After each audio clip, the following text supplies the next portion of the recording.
లోకం ఎప్పుడు ఎలా ఉంటుందంటే ఒకటే, మనం వాళ్ళకు ఉపకారం చేస్తే మన పట్ల సహృదయంతో ఉంటారు, చేస్తున్నంత కాలమే ఉంటారు. గుర్తుపెట్టుకో, 100 ఉపకారాలు చేసినా సరే 101 ఉపకారం చేయకపోతే 100 శ్రీమద్రమారమణ గోవింద గోవింద తీసేయి. ఇదివరకు 100 చేశాం కదా అన్నదా, 100 చేస్తే ఏదో చేశాడు వాడు, అవసరంగా ఇది చేయలేదుగా, ఇది చేయకపోతే పోయినట్టేనా. ఇలా లెక్కలేసేవాళ్ళు మన బంధువుల్లో మిత్రుల్లో, మనతో పాటు ఉద్యోగాలు చేసేవాళ్ళు, మనతో పాటు తిరిగేవాళ్ళు చాలా మంది ఉన్నారు. Be careful.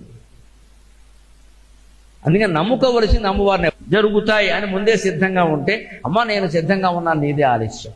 ఎందుకంటే ఏ పాటి విమర్శను కూడా, లేకపోతే ఏ పాటి నిందని కూడా, ఏ పాటి అపనిందని కూడా, ఏ పాటి అసౌకర్యాన్ని కూడా భరించలేనంత అసహనంతో ఉంటే నాకెందుకు ఈ జీవితం అనవసరంగా అని అమ్మవారి ముందు త్యాగం చేయడానికి సిద్ధపడితే కనీసం ఒక వయస్సు తర్వాతనైనా అన్నిటినీ ఆవిడ చూసుకుంటుంది. వాడి జోలికి ఎవరూ రాకుండా ఆవిడ చూస్తుంది అనుమానం.